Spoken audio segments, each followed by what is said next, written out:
পর্যায় সারণীতে দ্বিতীয় পর্যায়ে মৌলগুলোর আইপির ক্রম দেখো। এখানে যেগুলো দেওয়া আছে lithium, beryllium, boron, carbon, nitrogen, oxygen, fluorine, এইভাবে। তাহলে আমরা যদি lithium, beryllium, boron, carbon, nitrogen, oxygen, fluorine এইভাবে যদি দেখি, পরমাণু ক্রমাঙ্ক 3, 4, 5, 6, 7, 8, 9। তাহলে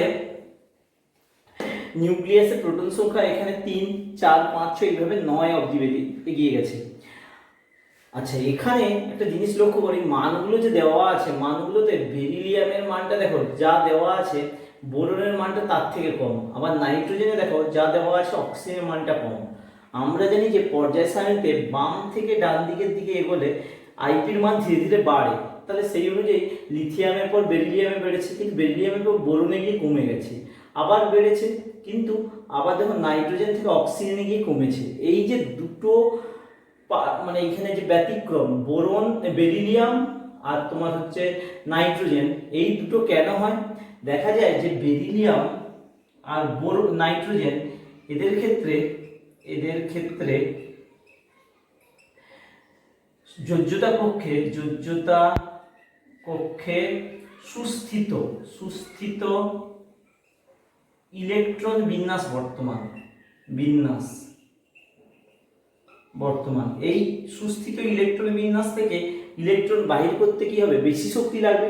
আর আইপির সংজ্ঞাতেই বলা হয়েছে যে ক্ষেত্রে ইলেকট্রন বাহির করতে বেশি শক্তি লাগবে সেক্ষেত্রে আইপির মান বেশি হবে। তাহলে বেরিলিয়াম আর নাইট্রোজেনের ক্ষেত্রে যেহেতু সুস্থিত ইলেকট্রন বিন্যাস, তাহলে এক্ষেত্রে ইলেকট্রন বাহির করতে বেশি শক্তি লাগবে। এই জন্য এই দুটোর ক্ষেত্রে আইপির মান যে ক্রমে হওয়া উচিত ছিল তার থেকে কিছুটা বেশি হয়ে গেছে। তাহলে এক্ষেত্রে এবার ক্রম কি হবে? তাহলে লিথিয়াম লেস দেন বেরিলিয়াম, কারণ সামনের দিকে বাড়বে। আবার দেখো বেরিলিয়ামেরটা তুলনামূলক অনেকটা বেশি, এই যে কার্বনটা বলা হলো, তাহলে গ্রেটার দেন বোরন। আবার বোরন থেকে কার্বন নর্মাল নিয়মে বাড়বে, ফলে এটা আবার লেস দেন। আবার কার্বন থেকে নাইট্রোজেন স্বাভাবিক নিয়মে বাড়বে, লেস দেন। কিন্তু নাইট্রোজেন থেকে অক্সিজেন, নাইট্রোজেনে কি হয়েছে বলা হয়েছে সুস্থিত বিন্যাস, তাহলে নাইট্রোজেন গ্রেটার দেন অক্সিজেন। আবার তারপরে নর্মাল নিয়ম, অক্সিজেন লেস দেন ফ্লুরিন। ঠিক একই রকম ভাবে তৃতীয় পর্যায়ের মৌল যদি sodium, magnesium, aluminium, silicon, phosphorus, sulphur, chlorine দেখি, তাহলে এক্ষেত্রেও একই রকম ভাবে সোডিয়াম থেকে ম্যাগনেসিয়ামে গেলে বাড়বে, কিন্তু ম্যাগনেসিয়ামের ইলেকট্রন বিন্যাস এমনই যাতে করে ও সুস্থিত ইলেকট্রন বিন্যাস, ওখান থেকে ইলেকট্রন বের করতে শক্তি বেশি লাগবে, এই জন্য তুলনামূলক আইপির মান বেশি হবে। আবার অ্যালুমিনিয়াম থেকে সিলিকনে বাড়লো, আবার সিলিকন থেকে ফসফরাসও বাড়বে, কিন্তু ফসফরাসের সুস্থিত ইলেকট্রন বিন্যাস নাইট্রোজেনের মতো আগেরটার মতো হওয়ার জন্য এক্ষেত্রে বেশি হবে কার তুলনায়? সালফারের তুলনায়। আবার সালফার থেকে ক্লোরিনে গেলে কি হবে? বাড়বে। তাহলে এই হচ্ছে আইপির ক্রম। এটা একটু আনকমন, একটু ভালো করে এটা করে রাখবে। এরপরে দেখো দ্বিতীয় কোশ্চেনটা। আচ্ছা, দ্বিতীয় কোশ্চেন এখানে অ্যান্সারটা অ্যাকচুয়ালি করে দেওয়া আছে। আইপিইএ ইলেকট্রন আসক্তি আর ইলেকট্রন নেগেটিভিটি, তড়িৎ ঋণাত্মকতা আর আয়নন বিভবের সর্বোচ্চ এইচই, সর্বনিম্ন সিএস।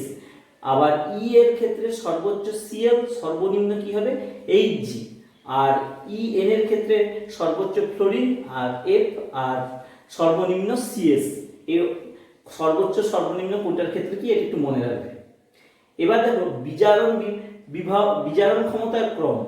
এখানে যেটা দেওয়া আছে পর্যায় সারণীর যে মৌলগুলো দেওয়া আছে, দেখো এই মৌলগুলো সোডিয়াম, ম্যাগনেসিয়াম এইভাবে যে দেওয়া আছে, এটা তাহলে কোন পর্যায়ে দেওয়া আছে? যে তৃতীয় পর্যায়ের মৌল দেওয়া আছে, তাহলে sodium, magnesium, aluminium, silicon, phosphorus, sulphur, chlorine. দেখো যত ওই দিকে যাচ্ছি তত ইলেকট্রন ত্যাগ করার যে প্রবণতা, তাহলে ইলেকট্রন গ্রহণ করার যে প্রবণতা দেখবে ক্লোরিনের তুলনামূলক বেশি হবে। আর আমরা আগে বলেছি যে পর্যায়ের সাথে বাম থেকে ডান দিকে গেলে, বাম থেকে যখন ডান দিকে যাব তত তার কি হবে? বিজারণ ক্ষমতার মান কমবে। তাহলে সোডিয়াম সবচেয়ে বেশি, তারপর ম্যাগনেসিয়াম, তারপর aluminium, silicon, phosphorus, sulphur, chlorine. এই হচ্ছে বিজারণ ক্ষমতার ক্রম। 3 নম্বর। 4 নম্বর দেখো একা অ্যালুমিনিয়াম, একা সিলিকন ম্যাগনেটিক পর্যায় সারণীতে কোন মৌলগুলোকে বলে কি? গিয়েছিল, বা পরবর্তীকালে একা অ্যালুমিনিয়াম বা একা সিলিকন কোন মৌল? একা অ্যালুমিনিয়ামটা হচ্ছে Ga গ্যালিয়াম প্রথমটা, আর দ্বিতীয়টা একা সিলিকন হচ্ছে জার্মেনিয়াম Ge গ্যালিয়াম জার্মেনিয়াম।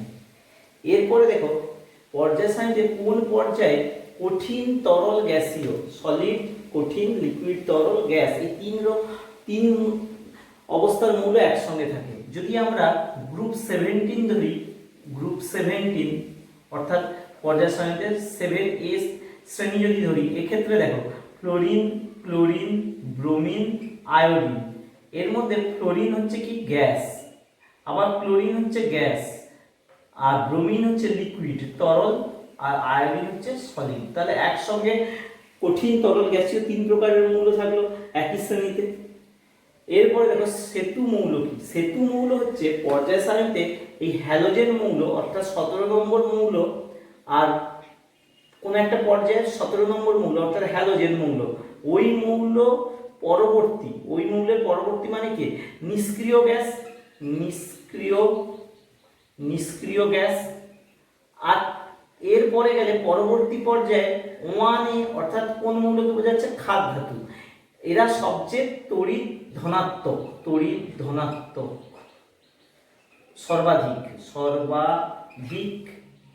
তড়িৎ ধনাত্মক। আর এই 17 নম্বর হচ্ছে সর্বাধিক তড়িৎ ঋণাত্মক। এই তাহলে সর্বাধিক তড়িৎ ঋণাত্মক আর সর্বাধিক তড়িৎ ধনাত্মকের মাঝখানে নিষ্ক্রিয় গ্যাসগুলো কি করে? একটা সেতু বা ব্রিজ তৈরি করে, এই জন্য একে বলা হয় কি সেতু মৌল। আচ্ছা, পর্যায় সারণীর সন্ধিগত মৌল আর প্রতিনিধি মৌল, এই দু ধরনের মৌল সম্বন্ধে আমরা পড়ব। দেখো পর্যায় সারণীতে 1 থেকে 7 পর্যন্ত তো পর্যায় আছে, তার মধ্যে চতুর্থ, পঞ্চম আর ষষ্ঠ মানে 4th, 5th আর 6th, এই 3টে পর্যায়ে বেশ কিছু মৌল আছে যাদের মধ্যে কিছু বৈশিষ্ট্য আছে। সেই বৈশিষ্ট্যগুলো কি কি? যে একাধিক যোজ্যতা, রঙিন যৌগ গঠন, এছাড়াও আরও কিছু বৈশিষ্ট্য আছে। এইসব বৈশিষ্ট্য যাদের মধ্যে থাকবে তাদেরকে বলা হয় কি সন্ধিগত মৌল। এবার এই সন্ধিগত মৌল চতুর্থ পর্যায়ে কি দেখো Sc থেকে Zn 21 থেকে 30 পরমাণু ক্রমাঙ্ক এর মধ্যে থাকবে। পঞ্চম পর্যায়ে Y39 থেকে CD48, আর ষষ্ঠ পর্যায়ে La 57 আর HF থেকে Hg 72 থেকে 80 পরমাণু ক্রমাঙ্কের মধ্যে যে মৌলগুলো থাকে তাদেরকে সন্ধিগত বা ট্রানজিশন মৌল বলে, এলিমেন্ট বলে। আচ্ছা, এবার তোমরা এমনি জানার সুবিধাতে এই Sc থেকে Zn এর মধ্যে কিছু মৌল যেমন Fe, কোবাল্ট, নিকেল, এই মৌলগুলো একটু জেনে রাখবে, এইগুলো গ্রুপ 8-এ অবস্থিত হয়। এছাড়া প্রতিনিধি মৌল বা রিপ্রেজেন্টেটিভ এলিমেন্ট কি? দেখো পর্যায় সারণীতে দ্বিতীয় বা তৃতীয় পর্যায়ে যে মৌলগুলো আছে, দেখা যায় দ্বিতীয় পর্যায়ে ঠিক নিচের মৌলতে এসে সঠিকভাবে নিচের যে মৌলটা তাতে তার ধর্মের পুনরাবৃত্তি ঘটে, আর এই মৌলগুলো প্রকৃতিতে প্রচুর পরিমাণে পাওয়া যায়। এছাড়া এদের রাসায়নিকভাবে সক্রিয়তা অনেক বেশি তুলনামূলক অন্য নিচের মৌলদের থেকে। পর্যায় সারণীতে এদেরকে ওই জন্য বলা হয় কি প্রতিনিধি, মানে পুরো সারণীটাকে এরা প্রতিনিধি করছে বলে, কারণ এদের ধর্ম যেহেতু নির্দিষ্ট মৌল বরাবর মানে মৌলের পরেই তার পুনরাবৃত্তি হচ্ছে, এই কারণে এগুলো কি পর্যায় সারণীর নিয়মটাকে মেনে চলছে সঠিকভাবে। এই জন্য এদেরকে কি বলা হয়? প্রতিনিধি মৌল বা বিশিষ্ট মৌল বা আদর্শ মৌল। এবার এগুলো কি দ্বিতীয় আর তৃতীয় পর্যায়ে, যেমন অক্সিজেন, তারপর ক্লোরিন, সালফার, ফ্লোরিন, যে কোনো দ্বিতীয় পর্যায়ে তৃতীয় পর্যায়ের মৌলগুলোকেই বলা হয় কি প্রতিনিধি বা রিপ্রেজেন্টেটিভ এলিমেন্ট।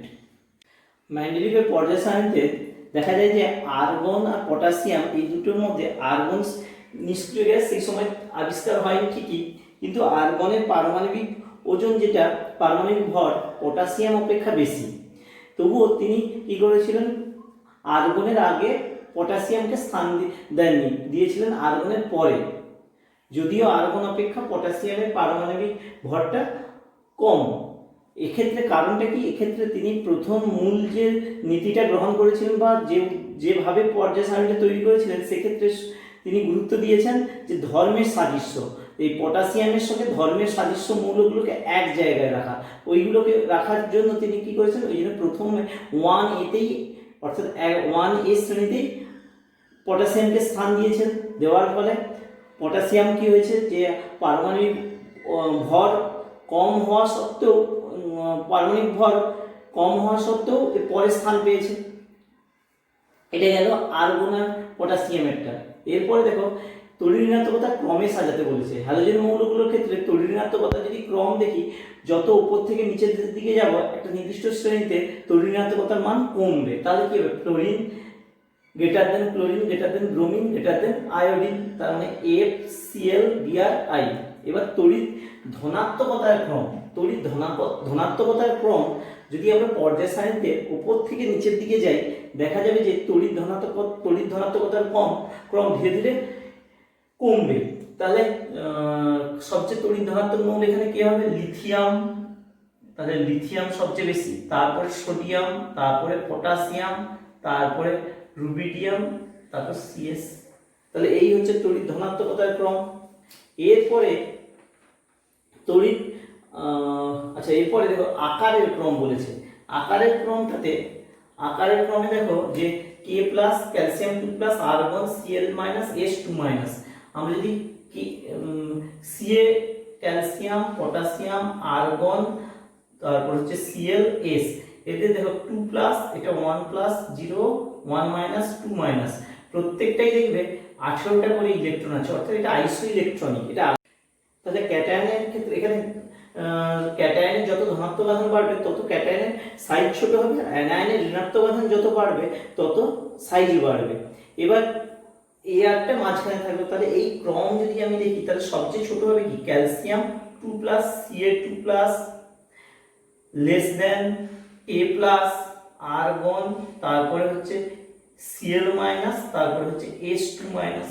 একই রকম ভাবে দ্বিতীয় পর্যায়ের মৌলগুলো যদি ধরি, তাহলে ম্যাগনেসিয়াম 2+, সবই 10টা করে ইলেকট্রন আছে কিন্তু এদের দ্বিতীয় পর্যায়ের ক্ষেত্রটা। ম্যাগনেসিয়াম 2+, সোডিয়াম প্লাস, নিয়ন, তারপরে হচ্ছে M-, তারপরে কি Cl-। এই হচ্ছে এদের অর্ডার। এবার দেখো পারমাণবিক ব্যাসার্ধের ক্রম বলছে। পারমাণবিক ব্যাসার্ধ, তাহলে কার্বন, নাইট্রোজেন, আমরা জানি কার্বন, নাইট্রোজেন, অক্সিজেন, ফ্লোরিন। তাহলে পর্যায় সারণীতে বাম থেকে ডান দিকে গেলে যত নিউক্লিয়াসের আধান বাড়বে, যোজ্যতা কক্ষটা অপরিবর্তিত থাকার জন্য আকর্ষণ বল বৃদ্ধি পাবে, আর আকর্ষণ বল যত বৃদ্ধি পাবে তত আকার ছোট হবে। তাহলে আকার সবচেয়ে কার্বন বেশি, নাইট্রোজেন, অক্সিজেন, ফ্লোরিন। এবার জিঙ্ককে কি সন্ধিগত মৌল বলা যায়? দেখো জিঙ্কের সন্ধিগত মৌলের প্রধান বৈশিষ্ট্য হচ্ছে, এই জিনিসটা তোমাদের নেই তবুও জিনিসটা একটু জেনে রাখো, যে ডি উপকক্ষ বলে একটা উপকক্ষ আছে, ডি অরবিটাল। এই ডি অরবিটালে যদি আংশিক পূর্ণ ইলেকট্রন থাকে, অর্থাৎ পুরো সম্পূর্ণ ভর্তি থাকা চলবে না বা খালি থাকা চলবে না, আংশিকভাবে পূর্ণ ইলেকট্রন থাকলে তখন সেটাকে সন্ধিগত মৌল হিসেবে ধরা হয়। এটাই হচ্ছে সন্ধিগত মৌলের প্রধান বৈশিষ্ট্য।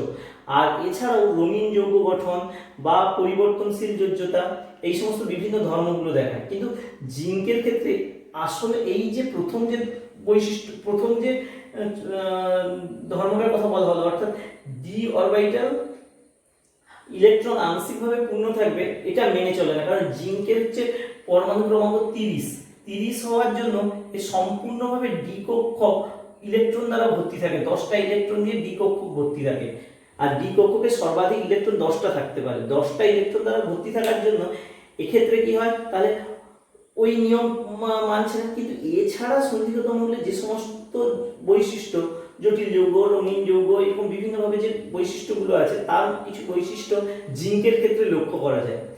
এই জন্য জিঙ্কে অনেকের মতো সন্ধিগত মৌল বলে না, আবার কিছু কিছু ওই বৈশিষ্ট্যের জন্য, যেগুলো আর বাকি বৈশিষ্ট্যগুলো সন্ধিগত মৌলের, সেগুলো থাকার জন্য অনেক ক্ষেত্রে একে সন্ধিগত মৌল হিসেবে ধরা হয়। আবার এরপর দেখো আর এ আর বি, A17 B20, তাহলে A17 B হচ্ছে 20, A17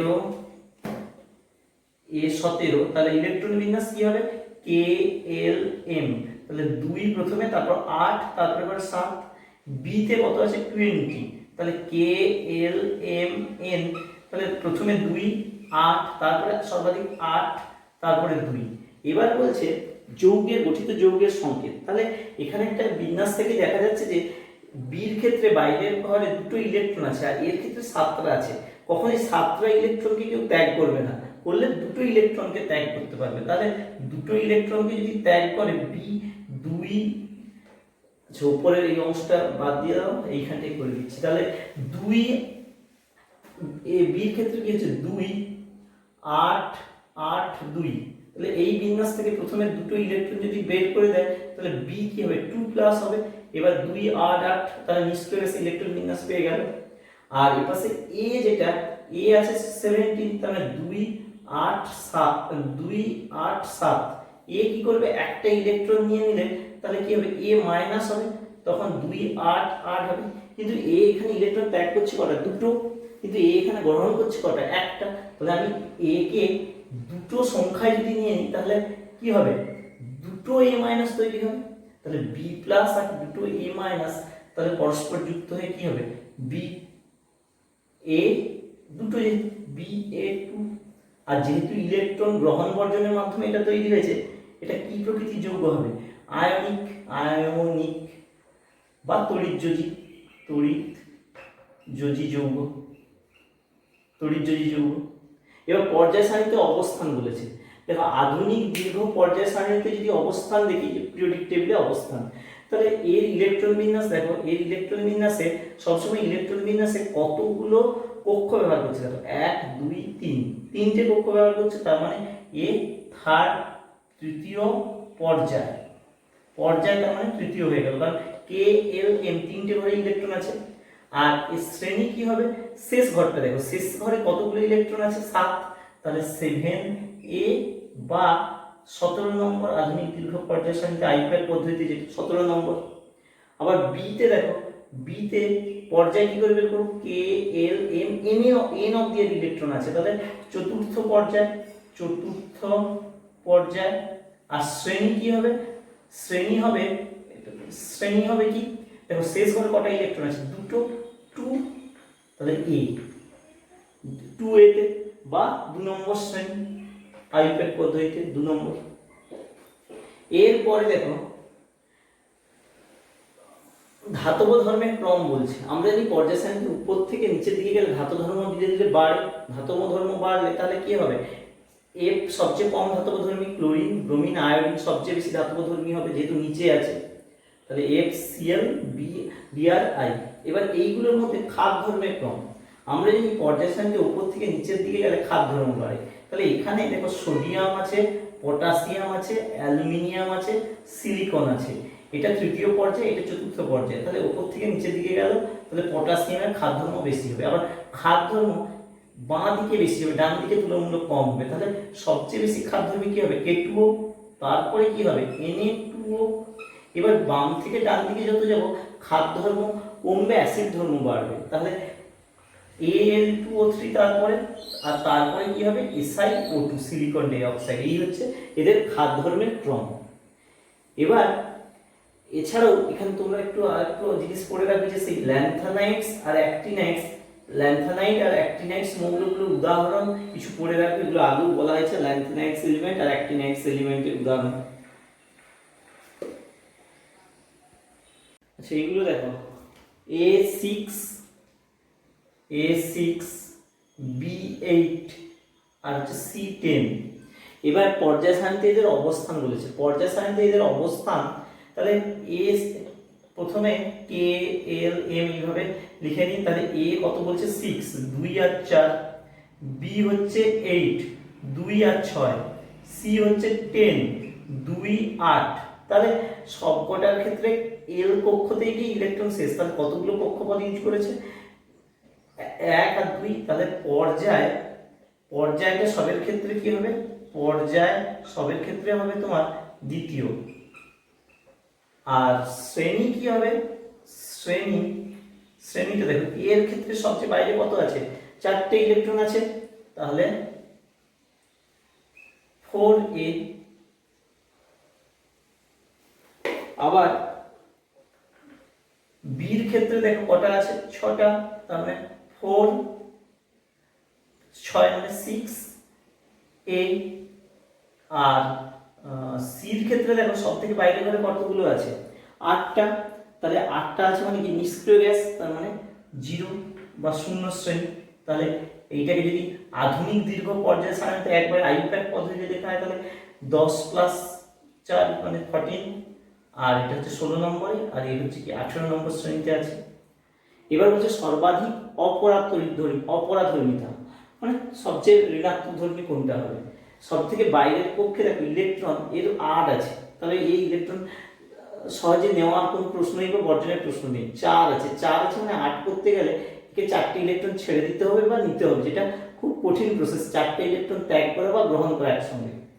আবার এর ক্ষেত্রে দেখো, এর ক্ষেত্রে কি হচ্ছে 6 আছে, তাহলে এর কি করতে পারে সহজে আর দুটো ইলেকট্রন নিয়ে নিষ্ক্রিয় গ্যাসের ইলেকট্রন বিন্যাস লাভ করতে পারে। তাহলে এর অপরাতড়িৎ ধর্মিতা কি হবে, সর্বাধিক। তাহলে সর্বাধিক অপরাতড়িৎ ধর্মিতা, এরপরে বলছে সবচেয়ে কম আকার। দেখো এইগুলো সবই তো দ্বিতীয় পর্যায়ের মৌল, দ্বিতীয় পর্যায়ের মৌল বাম থেকে যত ডান দিকে যাব আকার তত কি হবে বাড়বে। তাহলে সবচেয়ে ছোট কি হবে, যে সব থেকে বাম দিকে আছে। তাহলে এর ক্ষেত্রে দেখো এই সবচেয়ে ছোট, তাহলে ছোট হবে কে, ছোট হচ্ছে এ। আর যেহেতু এর সবচেয়ে বাইরের ঘরে কি হচ্ছে ইলেকট্রন সংখ্যা মানে পর্যায়ের সাথে অনেক বেশি বাম দিকে আছে, একটি নির্দিষ্ট পর্যায়ে বাম দিকে। এরপরে একটা আছে দেখো কর্ণ সম্পর্ক হচ্ছে পর্যায় সারণীতে দ্বিতীয় পর্যায়ের মৌল। যদি আমরা দ্বিতীয় পর্যায়ে ধরি lithium, beryllium, boron, carbon, nitrogen, oxygen, fluorine. আর তৃতীয় পর্যায়ে মানে সেকেন্ড পিরিয়ড, এটা হচ্ছে থার্ড পিরিয়ড। তৃতীয় পর্যায়ে কি হবে, sodium, magnesium, aluminium, silicon, phosphorus, sulphur, chlorine. দেখা যায় দ্বিতীয় পর্যায়ে তৃতীয় পর্যায়ে শুরুর মৌলগুলো এইগুলো একে অপরের সঙ্গে কর্ণে অবস্থিত যে মৌলগুলো তাদের মধ্যে ধর্মের সাদৃশ্য বেশি করে লক্ষ্য করা যায়। অর্থাৎ লিথিয়ামের সঙ্গে সোডিয়ামের থেকে ম্যাগনেসিয়ামের ধর্মের সাদৃশ্য বেশি লক্ষ্য করা যায়, বেরিলিয়ামের সঙ্গে কি হবে অ্যালুমিনিয়ামের ধর্ম, আবার বোরনের সঙ্গে সিলিকনের ধর্ম সাদৃশ্য লক্ষ্য করা যায়। এইরকম যে সাদৃশ্য একে বলা হয় কি পর্যায় সারণী কর্ণ সম্পর্ক। তাহলে লিথিয়ামের সঙ্গে যদি বলে কর্ণ সম্পর্কে কোন মৌল যুক্ত, তখন ম্যাগনেসিয়াম। বেরিলিয়ামের সঙ্গে কর্ণ সম্পর্কে যুক্ত কে অ্যালুমিনিয়াম। বোরনের সঙ্গে কে সিলিকন। পর্যায় সারণীর শুরুর দিকে এই মৌলগুলো দ্বিতীয় তৃতীয় পর্যায়ের ক্ষেত্রে এটা প্রযোজ্য, খুব বেশি পর্যায় সারণীর ডান দিকে আর নিচের দিকে এটা প্রযোজ্য নয়। এরপর দেখো এগুলোর অ্যাসিড ধর্মের ক্রম বলছে। অ্যাসিড ধর্মের ক্রম আগে জারণ সংখ্যা বের করি। তাহলে এখানে -2 করে হলে এটা +1 জারণ সংখ্যায় আছে, +1। ক্যালসিয়াম এটা -2 হলে ক্যালসিয়ামটা +2 তে হবে। আবার -6 মানে অক্সিজেন একটা -2, তাহলে -2 আর 3 -6, তাহলে সালফারটা এখানে কততে আছে +6 এ। আর ক্লোরিন এখানে দেখো Cl2O7, এটা O7, তাহলে 7 × 14 14 হলে এটা তাহলে +7 হলে 7 × 14, তাহলে জারণ সংখ্যা যত বাড়বে তাহলে এটা জারণ সংখ্যা হচ্ছে +1 +2 +6 আর হচ্ছে +7। তাহলে জারণ সংখ্যা যত বাড়বে তত অ্যাসিড ধর্ম বাড়বে, তাহলে সেই অনুযায়ী লেস দেন পরপর দেওয়া আছে। এবার নাইট্রোজেন, অক্সিজেন, আর্গন আর potassium phosphorus, nitrogen, oxygen, argon, phosphorus এর ক্ষেত্রে কার আইপির মান সবচেয়ে বেশি? আইপির মান সবচেয়ে বেশি এক্ষেত্রে হবে কি নিষ্ক্রিয় গ্যাসের আইপির মান সবচেয়ে বেশি হবে, এটা দ্বিতীয় পর্যায়ে। আর নাইট্রোজেন, অক্সিজেন দ্বিতীয় পর্যায়ে, আর আর্গন আর ফসফরাস তৃতীয় পর্যায়ে হওয়া সত্ত্বেও যেহেতু আর্গন একটা নিষ্ক্রিয় গ্যাস, এর আইপির মান কি হবে সবচেয়ে বেশি, তাহলে এটা হবে আর্গন। পটাশিয়াম আর সিইউ এদের ক্ষেত্রে দেখা যাবে যে সবচেয়ে বাইরের ঘরে ইলেকট্রন বিন্যাস একই রকম হয়, হওয়া সত্ত্বেও এই পটাশিয়াম অপেক্ষা সিইউ অপারের আইপির মান কি হয়, পটাশিয়াম অপেক্ষা সিইউ আইপির মান বেশি হয়। এছাড়া যদি আমরা পারমাণবিক ব্যাসার্ধের যে নির্ণয় করি তাকে তাতে আর্মস্ট্রং এককে লেখা হয়, মাথায় 0 লিখে এ আর্মস্ট্রং এককে লেখা হয়, এটা মানে ইউনিটটা বের করানো হয়। আচ্ছা এরপর আর তো বলাই হয়েছে যে ওই ল্যান্থনেক্স অ্যাক্টিনেক্স তো এখান থেকে ভালো করে নেবে, আর বাকি কোশ্চেনগুলো বই ধরে বিভিন্ন দেখবে একটু।